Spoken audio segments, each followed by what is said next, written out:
Hey everybody, XCI here for Let's Play of Mass Effect 2. Here we have Joshua, Coyote, Shepard, and we are in some sort of Cerberus base right now. I'm guessing the elusive man is in that room right there. But before I do anything else this episode, I do want to get through codexes. So, it could be the whole episode. I don't know how long or short these are, but I do want to get through as many of these as possible earlier in the game, just in case anything has changed. I doubt anything changed with the lore from Mass Effect 2, but I just want to make sure I'm in sync. The Asari were the first species to discover the Citadel. When the Salarians arrived, it was the Asari who proposed the establishment of the Citadel Council to maintain peace throughout the galaxy. Since then, the Asari have served as the mediators and centrists of the Council. An all-female race, the Asari reproduce through a form of parthenogenesis. They can attune their nervous system to that of another individual of any gender and of any species to reproduce. This capability has led to the unseemly and inaccurate rumors about Asari promiscuity. Asari can live for over 1,000 years, passing through 3 stages of life. In the maiden stage, they wander restlessly, seeking new knowledge and experience. When the matron stage begins, they meld with interesting partners to produce their offspring. This ends when they reach the matriarch stage, where they assume the roles of leaders and counselors. I think that's pretty much word for word as I remember it. I forgot that this dude was going to read everything for us. I much appreciate this. That way I can sit back and just enjoy. The second species to join the Citadel, the Salarians, are warm-blooded amphibians with a hyperactive metabolism. Salarians think fast, talk fast, and move fast. To Salarians, other species seem sluggish and dull-witted. Unfortunately, their metabolic speed leaves them with a relatively short lifespan. Salarians over the age of 40 are a rarity. The Salarians were responsible for advancing the development of the primitive Krogan species to use as soldiers during the Rachni Wars. They were also behind the creation of the genophage bioweapon the Turians used to quell the Krogan rebellions several centuries later. Salarians are known for their observational capability and non-linear thinking. This manifests as an aptitude for research and espionage. They are constantly experimenting and inventing, and it is generally accepted that they always know more than they are letting on. Like, all my memories are pretty much in these 3 paragraphs, so that's pretty good, man. Roughly 1,200 years ago, the Turians were invited to join the Citadel Council to fulfill the role of galactic peacekeepers. The Turians have the largest fleet in Citadel space, and they make up the single largest portion of the Council's military forces. As their territory and influence has spread, the Turians have come to rely on the Salarians for military intelligence and the Asari for diplomacy. Despite a somewhat colonial attitude towards the rest of the galaxy, the ruling hierarchy understands they would lose more than they would gain if the other 2 races were ever removed. Turians come from an autocratic society that values discipline and possesses a strong sense of personal and collective honor. There is lingering animosity between Turians and humans over the First Contact War of 2157, which is known as the Relay 314 incident to the Turians. Officially, however, the 2 species are allies, and they enjoy civil, if cool, diplomatic relations. One of my favorite races in the games is the Turians, which is strange because I'm normally not a big fan of like militant races. But there's something about the Turians that has always stood out to me. Salarians also, I really like the Salarians. Extinct races. 50,000 years ago, the Protheans were the only spacefaring species in the galaxy. They vanished in a swift galactic extinction. Only the legacy of their empire remains. They are believed to have built the mass relays and the Citadel, which have allowed numerous species to explore and expand throughout the galaxy. Prothean ruins are found on worlds across the galaxy. While surprisingly intact for their age, functioning examples of Prothean paleotechnology are rare. Time and generations of looters have picked their dead cities and derelict stations clean. Some believe the Protheans meddled in the evolution of younger races. The Hanar homeworld of Kaj, for example, shows clear evidence of former Prothean occupation. The presence of a former Prothean observation post on Mars has caused a rebirth of interventionary evolutionists among humans. I think that's These individuals believe the god myths of ancient civilizations are misremembered encounters with aliens. I sort of remember that last sentence, but it might be because of that extra quest I opened up by taking the Asari's, I forget her name now, the matriarch of the brothel thing. I don't know what it's called. I forget her name now. She gives you an amulet or something, and you go to one planet and you find this anomaly, this floating orb, and you click on it with that amulet, and then it gives you this history of an early visitation by some extraterrestrial race, which you can assume is maybe the Protheans, but it's not very clear, with Neolithic man. And yeah, there's a pretty cool little tale there. Like Shepard kind of gets the memories of the Neolithic man during that story. It's pretty cool. We have aliens of the non-council races. In the early 2160s, there's a lot of them here, but okay, let's do this. Batarians. In the early 2160s, the Alliance began aggressive colonization of worlds in the Skyllian Verge, much to the dismay of the Batarians, who had been developing the region for several decades. In 2171, the Batarians petitioned the Council to declare the Verge a zone of Batarian interest. The Council refused, however, declaring unsettled worlds in the region open to human colonization. In protest, the Batarians closed their Citadel embassy and severed official diplomatic relations with the Council, effectively becoming a rogue state. They instigated a proxy war in the Verge by funneling money and weapons to criminal organizations, urging them to strike at human colonies. Hostilities peaked with the Skyllian Blitz of 2176, an attack on the human capital of Elysium by Batarian-funded pirates and slavers. In 2178, the Alliance retaliated with a crushing assault on the moon of Torfin, long used as a staging base by Batarian-backed criminals. In the aftermath, the Batarians retreated into their own systems and are now rarely seen in Citadel space. I think in the comments, someone mentioned that one of the DLCs for Mass Effect 1 was something to do with Batarian pirates or slavers or something. I didn't play the DLCs for 1, but space pirates. That's all I need to know. The Elcor. The Elcor are a Citadel species native to the high-gravity world Dakuna. They are massive creatures, standing on 4 muscular legs for increased stability. Elcor move slowly, an evolved response to an environment where a fall can be lethal. This has colored their psychology, making them deliberate and conservative. Elcor's speech is ponderous and monotone. Among themselves, scent, slight movements, and subvocalized infrasound convey shades of meaning that make a human smile seem as subtle as a fireworks display. Since their subtlety can lead to misunderstandings with other species, the Elcor often go out of their way to clarify when they are being sarcastic, amused, or angry. Dakuna's high gravity impedes mountain formation. Most of the world consists of flat, open plains, which prehistoric Elcor wandered across in small family bands.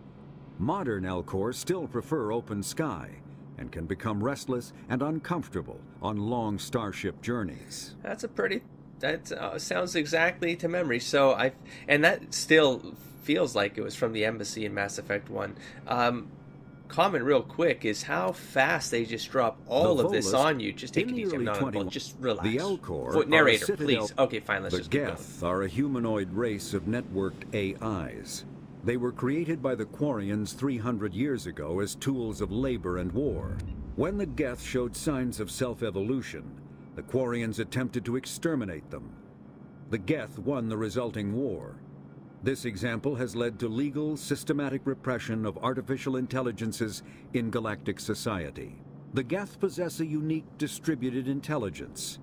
An individual has rudimentary animal instincts, but as their numbers and proximity increase, the apparent intelligence of each individual improves. In groups, they can reason, analyze situations, and use tactics, as well as any organic race. Geth space is located at the trailing end of the Perseus Arm, beyond the lawless Terminus systems.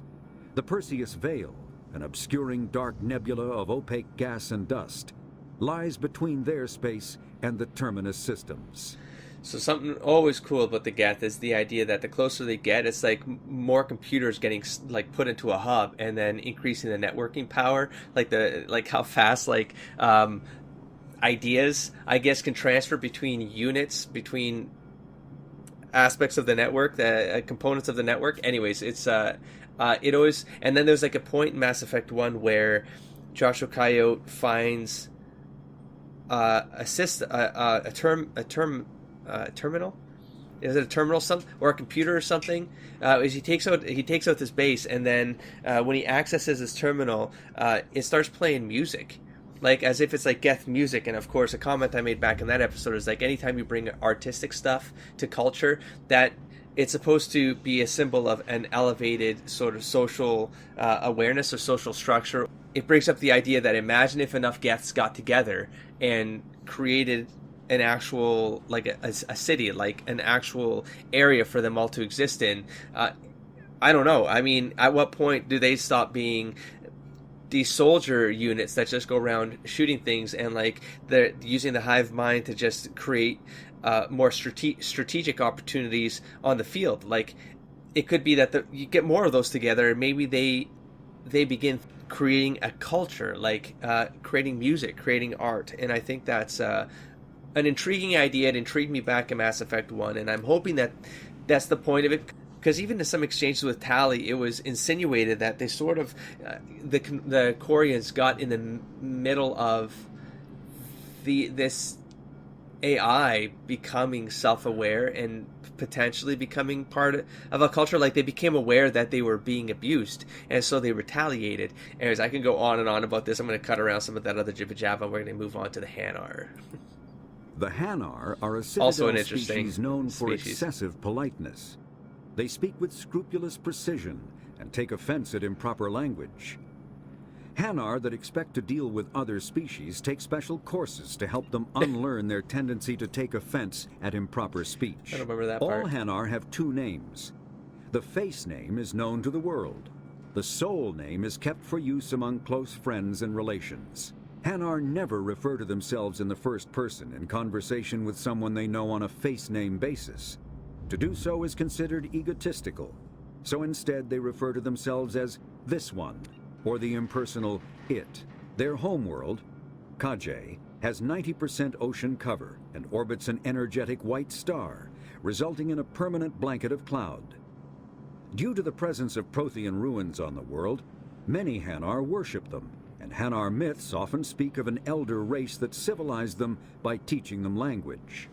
Also an interesting race here because of the fact that they seem like they don't really get involved in much, and they're very polite, and they speak in that whole third person and whatnot, and so you feel like they can do no wrong. They're just like shopkeepers here and there, or they're just around preaching in the Citadel to their, I get that, because they believe the Protheans are their gods. I get, at least that preacher did. But then you meet some shady ones dealing in black market stuff, and I was like, oh geez, they can be shady. It's just they're polite when they do it. And I thought that just an intriguing race here. I wonder if this game's going to do anything more with the Hanar. The Krogan evolved in a hostile and vicious environment. Until the invention of gunpowder weapons, eaten by predators was still the #1 cause of Krogan fatalities. Afterwards, it was death by gunshot. When the Salarians discovered them, the Krogan were a brutal, primitive species, struggling to survive a self-inflicted nuclear winter. The Salarians culturally uplifted them, teaching them to use and build modern technology, so they could serve as soldiers in the Rachni War. Liberated from the harsh conditions of their homeworld, the quick-breeding Krogan experienced an unprecedented population explosion. They began to colonize nearby worlds. Even though these worlds were already inhabited, the Krogan rebellions lasted nearly a century, only ending when the Turians unleashed the Genophage, a Salarian-developed bioweapon that crushed all Krogan resistance. The Genophage makes only 1 in 1,000 pregnancies viable, and today the Krogan are a slowly dying breed.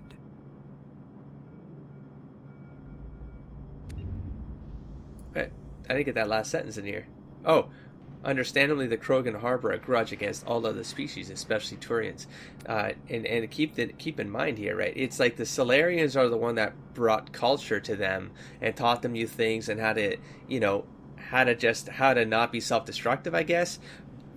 but it seems like they were using them because they needed more soldiers, and of course then they overbred. Because of their nature, they started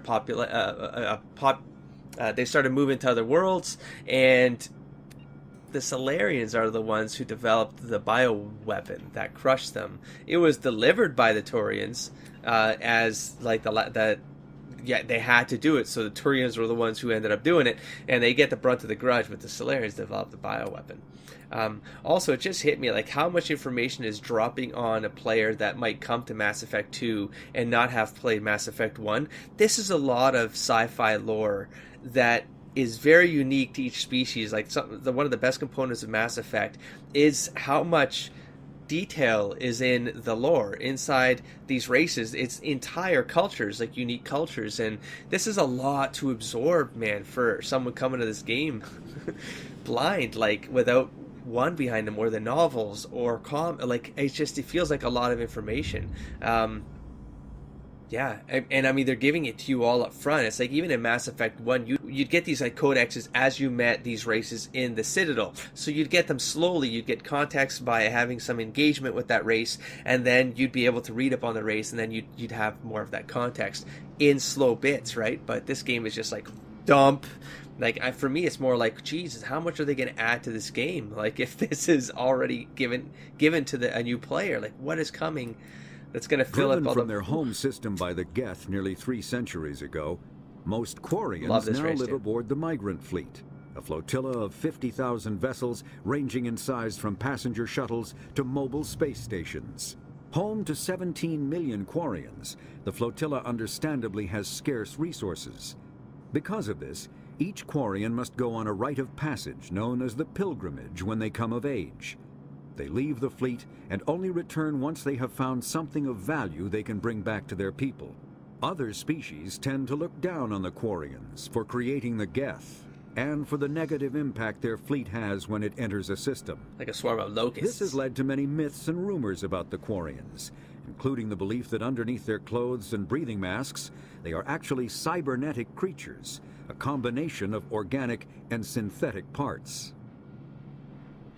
They didn't make that Lotus comment, but that was one of my favorite lines of the description of the Quarians, because it's the idea that the fleet is just this mass flotilla of just any kind of ship that they can repair, they can salvage, they can scavenge, whatever. And then the idea is that anywhere that flotilla would pass, because they always send out these like little frigates out to like check on what they can scavenge or whatever, they just pick apart everything as they go. And sometimes it could be that it's someone else's things, but this thing just kind of moves so quickly through something that they sort of just leave a lot of just refuse behind, like stuff. They create a lot of mess. I love the idea of the tight-knit space gypsy formation. It's just always on the move and take what you need and survive, and that's it. And I love it. So here we go, the Reapers. A myth common to the several villain of cultures one in the galaxy.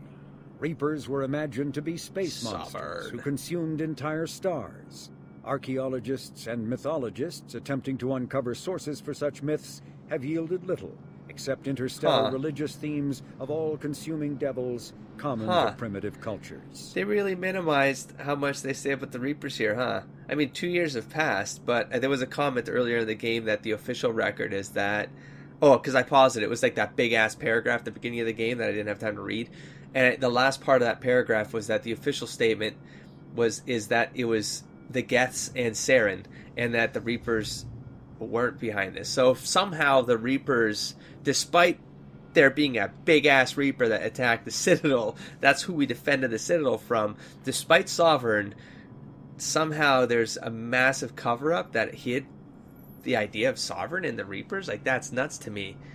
If I understood that paragraph correctly, maybe I didn't. And then we have the Volus. The Volus are a member species of the Citadel with their own embassy, but they are also a client race of the Turians. Centuries ago, they were voluntarily absorbed into the hierarchy, effectively trading their mercantile prowess for Turian military protection. Erun, their homeworld, lies far beyond the normal life zone of its star. However, the world has a high-pressure greenhouse atmosphere that traps enough heat to support an ammonia-based biochemistry. As a result, The Volus must wear pressure suits and breathers when dealing with other species, as conventional nitrogen-oxygen-air mixtures are poisonous to them, and in the low-pressure atmospheres tolerable to most species, their flesh will actually split open. Volus culture is tribal, bartering lands and even people to gain status. This culture of exchange inclines them to economic pursuits. It was the Volus who authored the Unified Banking Act. Love it. They continue to monitor and balance the Citadel economy. And it's like that's what's given them the power in the galaxy. Despite them creating an entire banking system for a galaxy, they still don't have representation in the Citadel. I always thought that, I found that strange, but I guess they sort of depend on all these races. I mean, that's an important thing, creating a stable economy that can actually span across different alien cultures. But at the end of the day, it's like they don't really have anything to contribute to war efforts and all this other stuff, diplomacies, which is what the other races represent in the council. But I feel like they're still getting the shit end of the stick, though. Poor Volus. All right, Citadel and galactic government. The Citadel is an ancient deep space station, See what they say. presumably constructed by the Protheans. Since the Prothean extinction, numerous species have come to call the Citadel home. It serves as the political, cultural, and financial capital of the galactic community. To represent their interests, most species maintain embassies on the Presidium, the Citadel's inner ring. The Citadel Tower in the center of the Presidium holds the Citadel Council chambers. Council affairs often have far-reaching effects on the rest of the galactic community. 5 arms, known as the wards, extend from the Presidium. Their inner surfaces have been built into cities, populated by millions of inhabitants from across the galaxy. The Citadel is virtually indestructible. If attacked, the station can close its arms to form a solid, impregnable shell. For as long as the station has existed, an enigmatic race called the Keepers has maintained it. So the Keepers still get mentioned. That's intriguing. I mean, I assume they would still be part of it. Again, if a newcomer were to come to this game, this is a very hard. It's not a hard concept to wrap your head around, but I've seen a couple people stumble on this one. I mean, for one, it's like it's hard to tell, but like that little spire there, that's sort of where the council, like they deal with stuff right at the tip of this like spire here.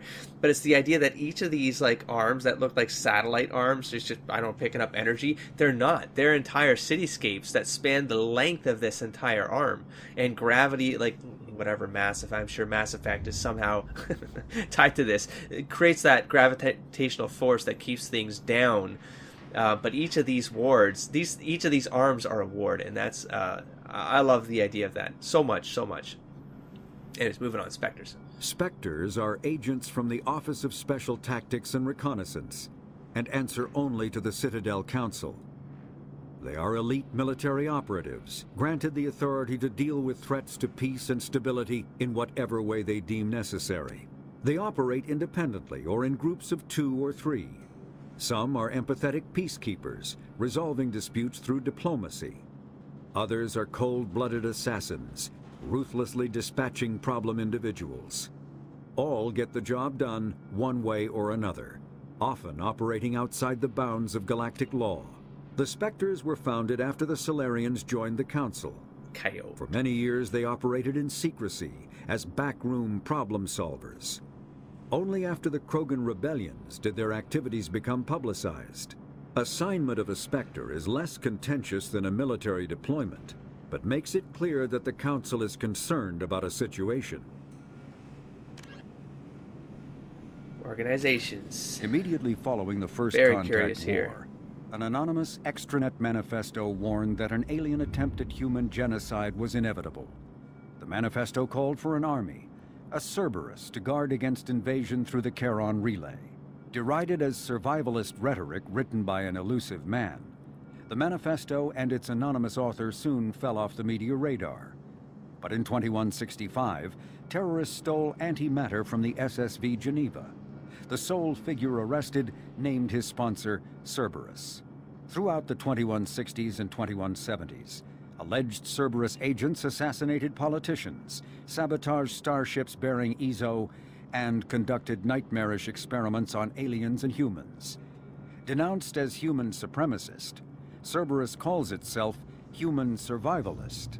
Counter-terror experts speculate Cerberus may have changed leadership with its recent shift to stockpiling ships, agents, and weapons.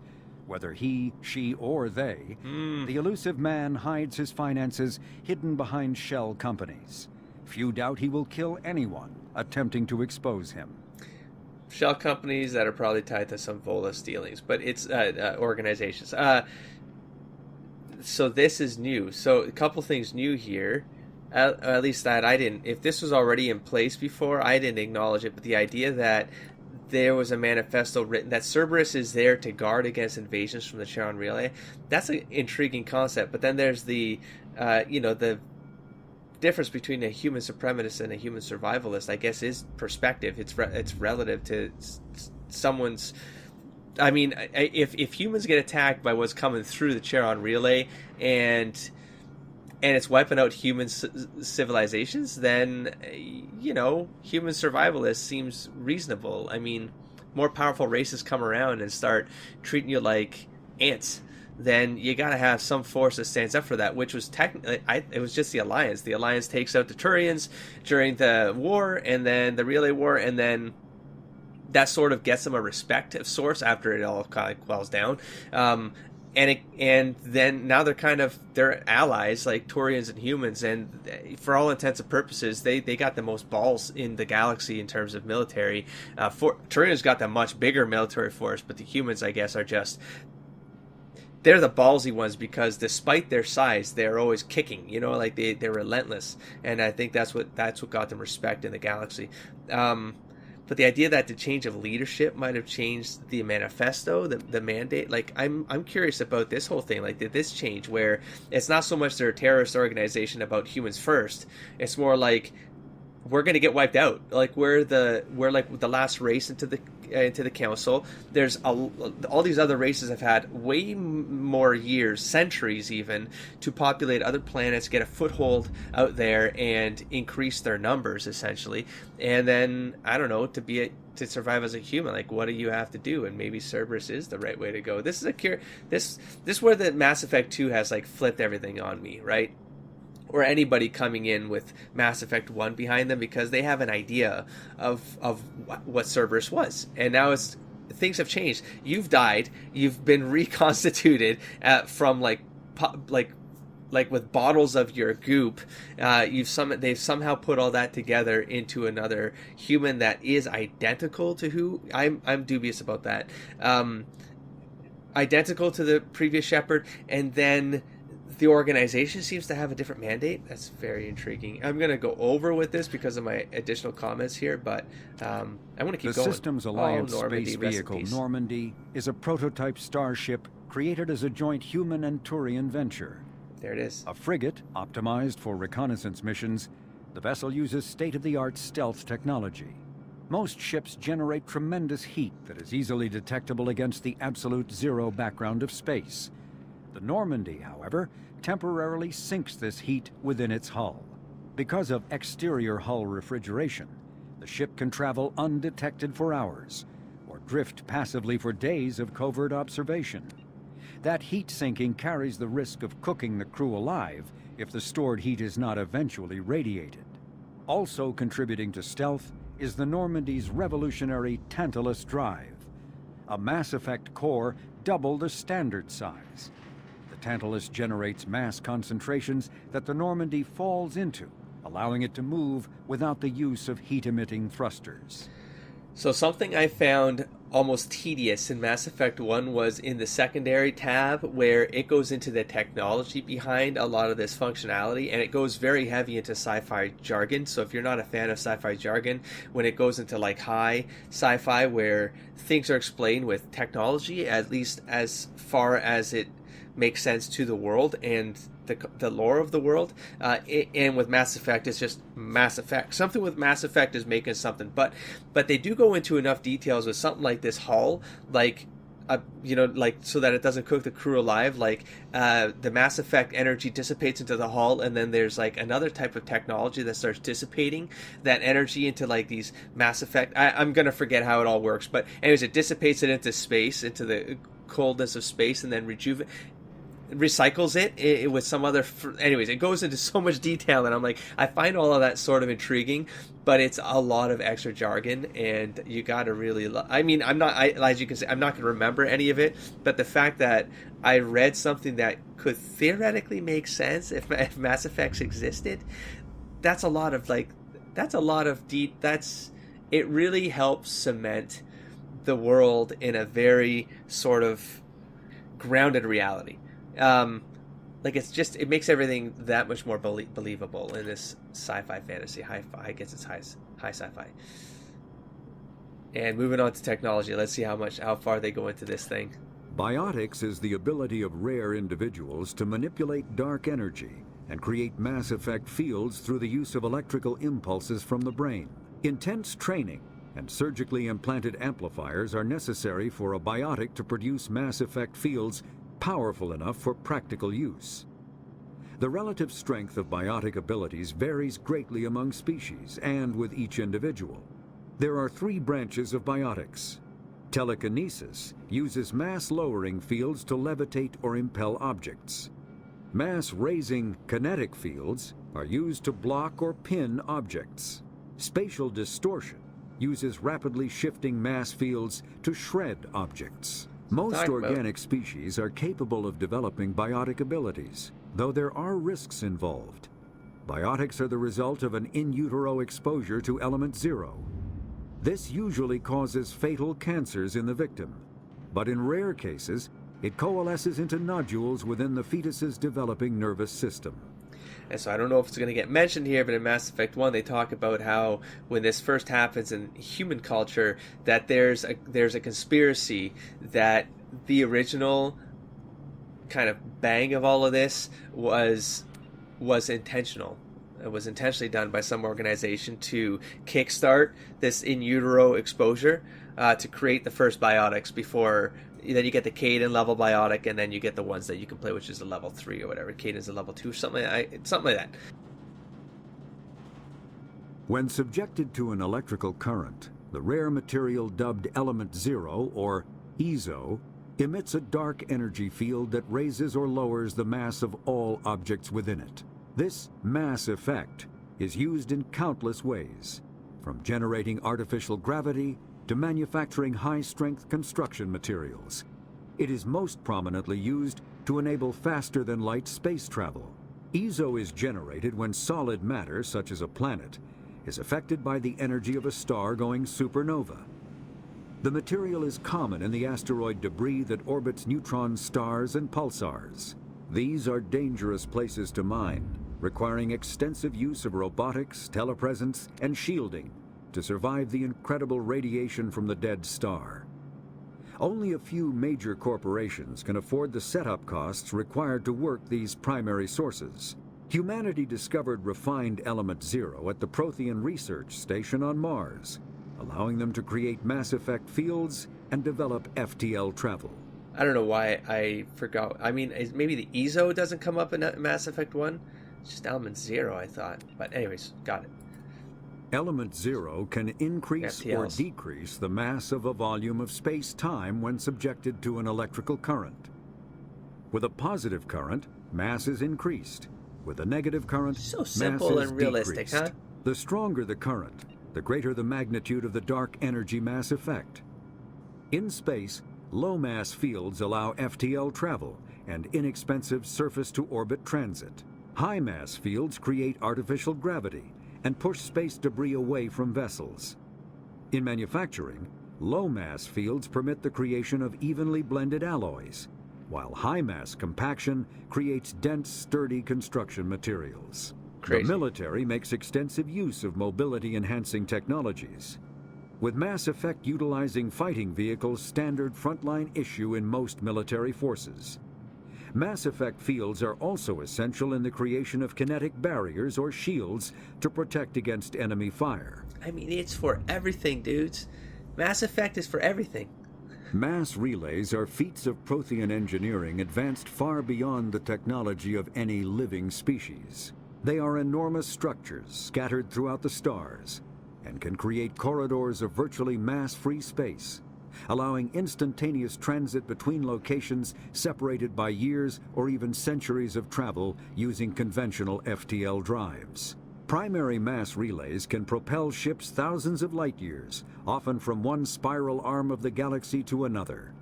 However, they have fixed one-to-one connections. A primary relay connects to one other primary relay and nowhere else. Secondary relays can only propel ships across a few hundred light years. However, they are omnidirectional. A secondary relay can send a ship to any other relay within its limited range. There are many dormant primary relays whose corresponding twins have not yet been located. These are left inactive until their partner is charted, as established civilizations are unwilling to blindly open a passage that might connect them to a hostile species. Makes sense. And the famous Omni tools are handheld devices that combine a computer microframe, sensor analysis pack, and manufacturing fabricator. Versatile and reliable, an Omni tool can be used to analyze and adjust the functionality of most standard equipment, including weapons and armor, from a distance. The fabrication module can rapidly assemble small three-dimensional objects from common reusable industrial plastics, ceramics, and light alloys. This allows for field repairs and modifications to most standard items, as well as the reuse of salvaged equipment. Omni tools are standard issue for soldiers and first-in colonists. And finally, weapons, armor, and equipment. Medigel is a common medicinal salve used by paramedics, EMTs, and military personnel. It combines several useful applications: a local anesthetic, disinfectant, and clotting agent all in one. Once applied, the gel is designed to grip tight to flesh until subjected to a frequency of ultrasound. It is sealable against liquids, most notably blood, as well as contaminants and gases. The gel is a genetically engineered bioplasm created by the Certa Foundation, a medical technology megacorp based on Earth. Technically, Medigel violates Council laws against genetic engineering, but to date, it has proved far too useful to ban. I'm glad they kept that sentence in, because I thought that was interesting in the last playthrough, because I forgot that detail until I was paying more attention just because of the LP, and the idea that it goes against genetic modification. I mean, holy crap, what the hell just happened with Cerberus? Like that, they absolutely just broke all the laws. Freaking Coyote back. But anyways, it's like so useful that everyone's like, no, let's not get. Just take it. Start selling it. Bring it to the market. We'll take it. We'll use it as well. And it's so they do have a secondary tab. Okay, these are all readables. Nah. Yeah, we're going to end this here. We're going to come back to that next episode. I think I might have to do a two-parter, to be honest. I'm going to have to read through the other stack, though. But you know what? I got to get them out of the way just so that it's clear. I like to read codexes while I play the game as it's relevant to the thing that I'm dealing with, especially if they're dropping so many up front. I can only presume that means new things are going to come as I play the game. So I want to make sure I pull in that information when it's relevant so that I can make use of it right when I'm playing the game. So don't walk too far there, Kaido. You're going to trigger something. Okay, guys, don't forget to explore, engage, and inspire. Catch you on next time. Peace, everybody.